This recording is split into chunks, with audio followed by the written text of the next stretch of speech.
आई। Doctor साहब, ये हमार पत्नी है। नमस्ते। नमस्ते। देखिए इनके का तकलीफ बा।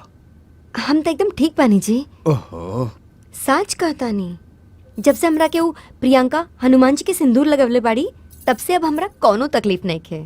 ई तोहार भ्रम बा। बीमारी इलाज करौला से ठीक होला, बजरंग बली के सिंदूरी झाड़ फूक कैला से ना ठीक होला। रवा जे चाहिए वो कही, लेकिन अगर हम सिंदूर लगवला से ठीक हो गइल बानी तो हमरा खातिर उहे दवाई बा। तू पढ़ल लिखल होके एह तरह के बात करेलू। मिस्टर सूरज, दवा मर्ज की होती है, मरीज की नहीं। पत्थर में भगवान ना होले, पर आदमी का विश्वास पत्थर में भी भगवान पैदा कर देवेले। आपकी पत्नी एकदम ठीक है, पर आगे अगर कोई प्रॉब्लम हो तो आप मुझे बुला लीजिएगा। मैं चल। ठीक है। ठीक, नमस्ते। नमस्ते। नमस्ते। ढेर हीरो बने के शौक बना, लेकिन एक बात याद रखिए, यहाँ के हीरो हम हैं और यहाँ हीरोगिरी भी हमरे चलेला। मार मार के ऐसन भाजी बनाई कि तोरा कुकुर भी खाए खातिर राजी ना होखी। हे, अपना दिल के सगर अरमान पूरा कर लेते रहोगा। अगर हम जिंदा बच गए ना तो तोरा के शमशान ले जाए खातिर यमराज भी ना बचा पाई। इंस्पेक्टर साहब। फुलझड़ी आ गई लो, बड़ा जोश में लागत रे। जोश के छोड़ी और होश में बात करी। सरकार रवा के वर्ती जनता के भलाई खातिर देले बा, बेगुनाह के पिटाई खातिर ना। कानून के दफा हमरा के मत सिखाओ, न तो दफादारी के ऐसन दफा लगाई कि सारा वफादारी भुला जीबे। का बुझले? ए, फालतू बात बंद करी और अरविंद के यही समय छोड़ दी। ई नामुमकिन बा। नामुमकिन के मुमकिन कैसे बनावल जाला ये हमरा अच्छी तरह आवेला।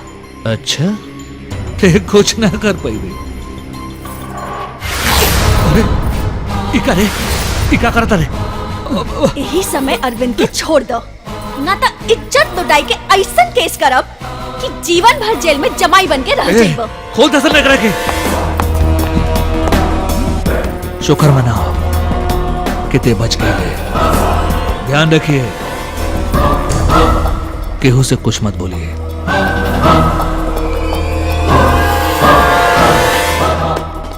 बोले वाला बोलते रहे, बोलला से ज्यादा हमार खामोशी तोरा के दर्द। चला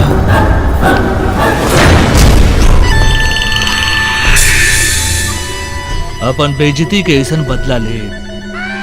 बदला लेप के ते जिंदगी भर याद रखबे। प्रियंका, हमरा समझ में नहीं आवत कि हम तुम्हारे एहसान के बदला कैसे चुकाई। ये एहसान तोहारो परोपकार के आगे कुछ नहीं खे, जे तू इतना बेइज्जती सहला के बाद भी हमार परिवार खातिर कैले बड़ा। लेकिन तुहार तरीका गलत बा। हमरा जमानत खातिर तू अपन लाज शर्म के अमानत ओकरा सामने खोल देली, वो हमरा ऐसन पराया आदमी खातिर। ओकरा जैसन भेड़ा के एड़ा बनावे खातिर त ऐसन कर ही के पड़ेला।